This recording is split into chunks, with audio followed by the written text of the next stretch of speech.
नमस्कार दोस्तों, मेरा नाम सफ़ी खान है और आपने देखना शुरू किया है SKJ टीवी। दोस्तों, हमारे साथ हैं सगन जोग सर और अशरफ अली जी। हम इनसे जानेंगे कि राजस्थान में अशोक गहलोत जी ने बजट पेश किया है, इनके बारे में आपकी क्या राय है, ये सब चर्चा होगी। आप हमारे साथ लगातार बने रहें। सर, आपका बहुत बहुत स्वागत है हमारे इस चैनल पर। धन्यवाद। ये दोस्तों कांग्रेस कमेटी के वर्तमान में ब्लॉक अध्यक्ष हैं और भी कई पदों पर इन्होंने भूमिका निभा रखी है। इनकी क्या क्या भूमिका है हम जानेंगे। सर, आपका क्या परिचय है? सगन जोगसन अभी नवमनोनीत ब्लॉक अध्यक्ष बालोतरा कांग्रेस कमेटी पद पर जो मनोनीत किया है, मैं इसके लिए प्रदेश अध्यक्ष गोविंद जी डोटासरा और हमारे विधायक श्रीमान मदन प्रजापत का आभार प्रकट करता हूँ। सर, राजस्थान में अब नया बजट पेश किया गया है, इनके बारे में आपका क्या कहना है? अभी राजस्थान सरकार के माननीय श्रीमान लोकप्रिय मुख्यमंत्री अशोक गहलोत साहब ने जो अभी बजट जो पेश किया है, जो शानदार बजट है, ये बजट आम व्यक्ति के लिए बजट है। हर व्यक्ति को सीधे तौर से फ़ायदा मिला है। जैसे कि अभी 50 यूनिट बिजली पहले जो फ्री मिलती थी, इसको 100 यूनिट कर दिया गई है। तो लगभग अब ये कह सकते हैं कि आधे से ज़्यादा बिल अब जीरो बिल हो जाएंगे, शून्य किसी बिल भी नहीं आएगा लाइट का। और चिरंजीवी योजना है, जो इलाज कराने के लिए जो लोग व्यक्ति हॉस्पिटल में जाते थे, इलाज के लिए उनकी ज़मीनें मकान वगैरह बिक जाते थे इलाज के लिए, अब अशोक गहलोत ने जो 10 लाख का तो इलाज जो पहले फ्री होता था उसको 25 लाख कर दिया गया है। और सड़क दुर्घटना में हो या हादसे में हो, कोई दुर्घटना में किसी भाई की व्यक्ति की जान अगर चली जाती थी तो उस व्यक्ति को पहले 5 लाख रुपए के जो मुआवजा के रूप में जो राशि मिलती थी, उस राशि को बढ़ाकर 10 लाख रुपये कर दिया गया है। और गरीब वर्ग के जो उज्ज्वला के तहत जो गैस की टंकी जो आती थी वो 1100 रुपये में आती थी, उसकी रेट अशोक गहलोत ने 500 रुपये कर दी गई है। इस प्रकार 30,000 सफाई कर्मचारियों की वैकेंसी निकालने की घोषणा की है। युवाओं के रोज़गार देने के लिए मौका दिया गया है। महिलाओं को रोडवेज में सफ़र यात्रा करने के लिए आधा किराया देने की घोषणा की गई है। इस प्रकार अपन देखें, तमाम कई प्रकार की अपने बालोतरा क्षेत्र के अंदर यूनानी अस्पताल है, इंजीनियरिंग कॉलेज है और इस प्रकार की काफ़ी घोषणाएं की गई हैं। और मैं ये कहूँगा कि ये बजट किसानों के लिए, मजदूरों के लिए, अल्पसंख्यक वर्ग के लिए और मैं गरीब व्यक्ति के लिए और रोज़गारों के लिए बहुत ज़ोरदार बढ़िया अशोक गहलोत ने बहुत शानदार बजट पेश किया है। सर, आपने कहा है कि गैस सिलेंडर उज्ज्वला योजनाओं के तहत उनको 500 में दिया जाएगा, वो कब से दिया जाएगा? 1 अप्रैल से वित्तीय वर्ष से चालू हो जाएगा।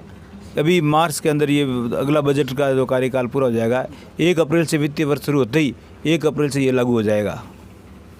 सर, बालोतरा में कैसा कामकाज चल रहा है?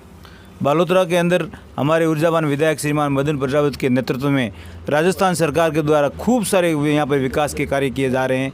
यहाँ पर मदन प्रजापत के नेतृत्व में DT ऑफिस है, जिला अस्पताल है, नगर परिषद जो बन गई हैं उनके लिए। अभी हमारे MLA साहब ने विधानसभा के अंदर नगर परिषद के अंदर बना टाउन हॉल निर्माण के लिए बजट मांगा है। और सड़कों के लिए, सीवरेज के लिए बजट, अगर मैं काम की गिनती गिनाऊँ तो मैं घंटे भर तक मैं काम गिनता ही रहूँगा।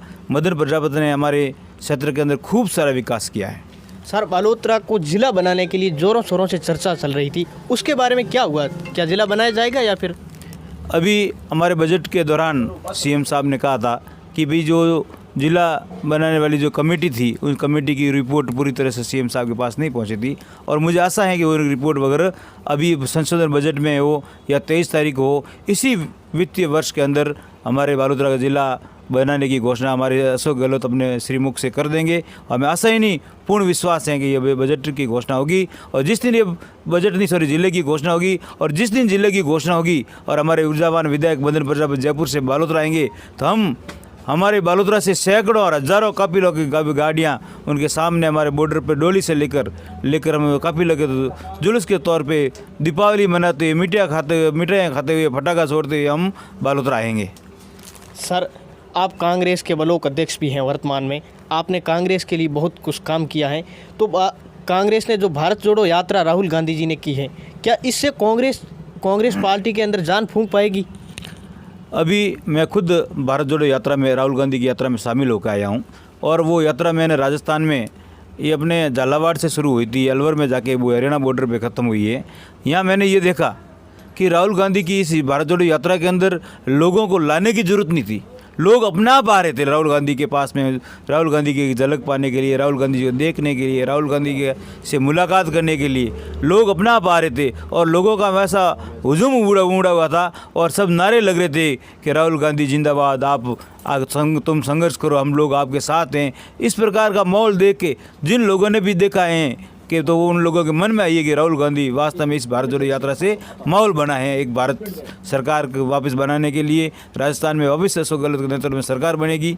हमें विश्वास है कि भारत जोड़ो यात्रा से काफ़ी हमें फ़ायदा मिलेगा। सर, जैसा कि कल संसद में मोदी जी ने ये कहा है कि एक अकेला काफ़ी है, तो क्या अब की बार क्या लग रहा है आपको, कांग्रेस 2024 में आ पाएगी? मोदी के पास में सिर्फ 2-3 बातें हैं। अगर वो 2-3 बातें अगर मोदी मैं कहना भूल जाए तो मोदी के पास कुछ नहीं, विकास के नाम पर कुछ नहीं, जीरो है। एक तो भारत पाकिस्तान का मुद्दा लेके बैठ जाएगा, एक हिंदूवाद और मुस्लिमवाद का मुद्दा लेके बैठ जाएगा, एक अयोध्या में श्री राम मंदिर के लिए, एक गौ माता के लिए। ये 4-5 बातें अगर इनके पास में मुद्दा बना के बैठते हैं, बाकी काम इनके पास नहीं है, खाली मुद्दा बना के बैठते हैं, लोगों के मन के अंदर जहर घोलता है और जहर घोल के हिंदू मुस्लिमवाद, धर्मवाद, जातिवाद की लड़ा कर अपने मतलब 1-2 ग्रुप में मतलब एक असामाजिक विषमता पैदा करता है। इस प्रकार से लोग भ्रमित होकर मोदी के साथ में हो जाते हैं। अब वो समय निकल गया है मोदी का। अब मोदी के लोगों के जो मान पहले थे, मोदी करते थे, लोग मोदी के हिसाब से वोट देते थे, अब वो नहीं है। अब मोदी वो अब से कहता है अकेला काफ़ी है। अब मोदी की हवा निकल चुकी है, अब कुछ नहीं, जीरो है। आने वाले चुनाव के अंदर राजस्थान और भारत सरकार में दोनों जगह अपने कांग्रेस की सरकार बनेगी। सर, अब राहुल गांधी जी ने ये कहा है कि हाथ से हाथ जोड़ो यात्रा, वो बालोतरा में क्या शुरू की गई है या फिर कब से हो रही? हाथ से हाथ जोड़ो यह कार्यक्रम हमारे प्रदेश अध्यक्ष गोविंद डोटासरा ने हम पूरे राजस्थान के अंदर शुरू किया गया है 26 जनवरी से। और हमारे विधायक मदन जी प्रजापति के आदेश निर्देशानुसार हम भी यहाँ पर हाथ से हाथ जोड़ो का कार्यक्रम की शुरुआत 15 में 26 जनवरी से शुरू कर दी गई है। मदन जी प्रजापति की इच्छा है कि इस हाथ से हाथ जोड़ो प्रोग्राम के अंदर वो हर गांव के अंदर इस प्रोग्राम के साथ रहेंगे। इसलिए वो जब विधानसभा जब चल रही है, अभी विधानसभा खत्म होती जैसे ही वो बालोतरा आएंगे, जिला भी बन जाएगा। और तो हम डबल खुशियाँ लेकर हाथ से हाथ जोड़ो हर ग्राम हर पंचायत में हम जाएंगे और हाथ से हाथ जोड़ो प्रोग्राम में राजस्थान की लोक कल्याणकारी योजना को जनता तक पेश करेंगे, भारत जोड़ो यात्रा के बारे में बताएंगे और लोगों के अंदर सरकार की उपलब्धि बताकर हम वापस लोगों को कहेंगे कि भाई हमारे राजस्थान के मुख्यमंत्री अशोक गहलोत के नेतृत्व में वापस सरकार बन रही है, तो आप ज़्यादा से ज़्यादा हमारे से जुड़ें। सर, आपको क्या लग रहा है मदन प्रजापति जी इसकी अब की बार क्या कुछ कितने वोट ला पाएंगे? अब की बार क्या एमएलए के चुनाव में क्या वो ये सीट निकाल पाएंगे? बिल्कुल निकालेंगे। हमारे ऊर्जावान विधायक जन जन के लाडले मदन जी प्रजापति ने इस बार बहुत ही ज़्यादा मेहनत की है। हमारा छत्र की मांग विधानसभा में बहुत ज़ोर ज़ोर से उठाई है। जो मांगा हमारे सीएम साहब ने हमें दिया है। हमें उम्मीद है इस सत्र में हमें जिला भी बन जाएगा और हमारा पूरा भरपूर सहयोग रहेगा और पूरी पब्लिक जो साथ में है हम भारी मतों से जीतेंगे इंशाल्लाह। सर, आरएलपी इल्ज़ाम लगा रही हैं कांग्रेस पर कि कांग्रेस और बीजेपी उनकी प्रायोजित पार्टी हैं। आरएलपी का काम ही यही है, वो विपक्ष में वो काम यही करती है, आरोप लगाना ही है, काम की बात करती नहीं है ना।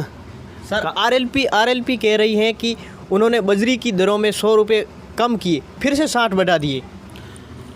वो तो सर रेटें जो हैं वो गवर्नमेंट वो ठेकेदार तय करता है, उसमें हमारे हाथ में नहीं है। फिर भी हमारे सीएम साहब ने रेटें कम की है।